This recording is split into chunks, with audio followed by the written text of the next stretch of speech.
Share बाजार फिर से ट्रैक पर आ गया है। बाजार में खरीदारी का माहौल दिख रहा है। फिर से बाजार में बुल्स का रुतबा लौट आया है।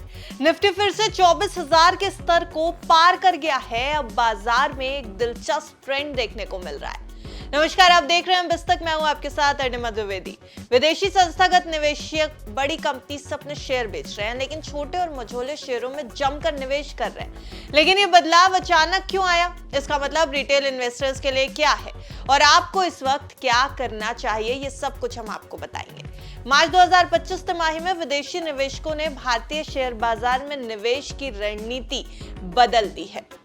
पहले वो ज्यादातर पैसा बड़ी कंपनियों में जैसे कि रिलायंस, इन्फोसिस, एचडीएफसी बैंक जैसे स्टॉक्स में लगाते थे, लेकिन अब वो धीरे धीरे इन ब्लू चिप कंपनियों से पैसे निकाल रहे हैं और उसी पैसे से सरकारी कंपनियां, मिड कैप, स्मॉल कैप और माइक्रो कैप स्टॉक्स खरीद रहे हैं। यानी जहां एफआईआई सुरक्षित निवेश करते थे, अब वो वहां से निकलकर जोखिम भरे शेयरों में पैसा लगा रहे हैं, जहां बड़े मुनाफे से ज्यादा चांस हो सकते हैं, यानी रिस्क हो सकता है।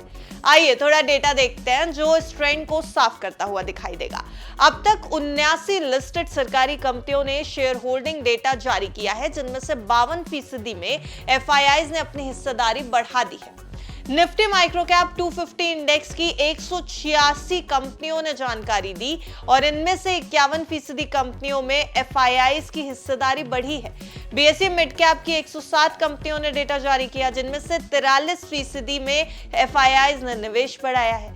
बीएसई स्मॉल कैप की 730 कंपनियों में से 42 में एफआईआईज की हिस्सेदारी बढ़ गई है।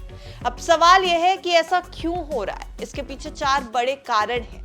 देखिए, पहला, वैल्यूएशन महंगा होना। लार्ज कैप शेयर पहले ही काफी महंगे हो चुके हैं, इसलिए एफआईआईज मुनाफा काट रहे हैं।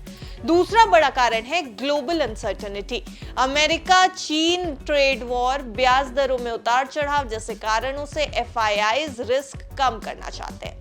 तीसरा बड़ा कारण है ओवर ओनरशिप। कई बड़ी कंपनियों में एफआईआईज की हिस्सेदारी पहले से ही ज्यादा है, इसलिए अब वो नए निवेश से बच रहे हैं। वहीं चौथा बड़ा कारण है डोमेस्टिक फोकस कंपनियां। छोटी और मझोली कंपनियां अधिकतर घरेलू बाजार पर निर्भर होती हैं। इन पर वैश्विक संकट से कम असर होता है, तो एफआईआईज इन्हें बेहतर ऑप्शन मान रहे हैं। दिलचस्प बात यह है कि रिटेल इन्वेस्टर्स ने ये गेम पहले ही पहचान लिया था। पिछले 2 सालों में उन्होंने बड़ी कंपनियों की जगह स्मॉल कैप कंपनीज और पीएसयू शेयरों में खूब निवेश किया है और कई जगह मुनाफा भी काफी बनाया। अब जब एफआईआईज भी इसी रास्ते पर चल रहे हैं, तो इसे एक रेयर अलाइनमेंट कहा जा रहा है, यानी विदेशी और घरेलू निवेशक एक जैसी रणनीति अपना रहे हैं। एनालिस्ट की माने तो एफआईआईज की नई रणनीति 2 मुख्य बातों पर आधारित है। पहली ये कि डोमेस्टिक डिफेंस प्ले हो रहा है। सरकारी कंपनियां सरकार के सपोर्ट में चलती हैं, इसलिए इनमें रिस्क कम है। वहीं दूसरा है अल्फा अपॉर्चुनिटीज, यानी स्मॉल और मिड कैप में से ऐसे शेयर मिल सकते हैं जो भविष्य में 2 गुना, 5 गुना या 10 गुना का रिटर्न दे सकते हैं। हालांकि ये रणनीति रिस्की भी है, क्योंकि पीएसयू कंपनियों में स्लो ग्रोथ होती है, स्मॉल कैप शेयरों में ज्यादा उतार चढ़ाव होता है। एफआईआईज की इस नई चाल से रिटेल निवेशकों को कुछ अहम सबक भी मिलते हैं।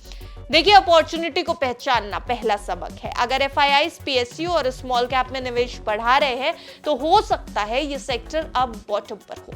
वहीं डाइवर्सिफाई करें, सिर्फ लार्ज कैप पर निर्भर ना रहे। पीएसयू और क्वालिटी स्मॉल कैप्स में भी निवेश रखें। लॉन्ग टर्म का सोचें। स्मॉल कैप में निवेश करते समय कम से कम 3 से 5 साल का होल्डिंग पीरियड जरूर रखें। विदेशी निवेशकों की ये नई चाल बताती है कि अब बाजार में नए अवसर पीएसयू और स्मॉल कैप सेक्टर में मिल सकते हैं। हालांकि इनमें निवेश से पहले अच्छी रिसर्च जरूरी है। अगर आपने पहले से इन सेक्टर्स में निवेश किया हुआ है, तो हो सकता है कि आपको अच्छा रिटर्न मिले, लेकिन नए निवेशकों को सावधानी से कदम बढ़ाना चाहिए। वैसे ये पूरी खबर हमने आपकी जानकारी के लिए तैयार की है। अगर आपको किसी भी शेयर में निवेश करना है, तो बिस्तक की आपको राय है कि आप अपने निवेश सलाहकार की सलाह एक बार जरूर ले लें। रिपोर्ट के बारे में आपको क्या कुछ कहना है, कमेंट बॉक्स में जरूर बताएं और देखते रहें बिस्तक।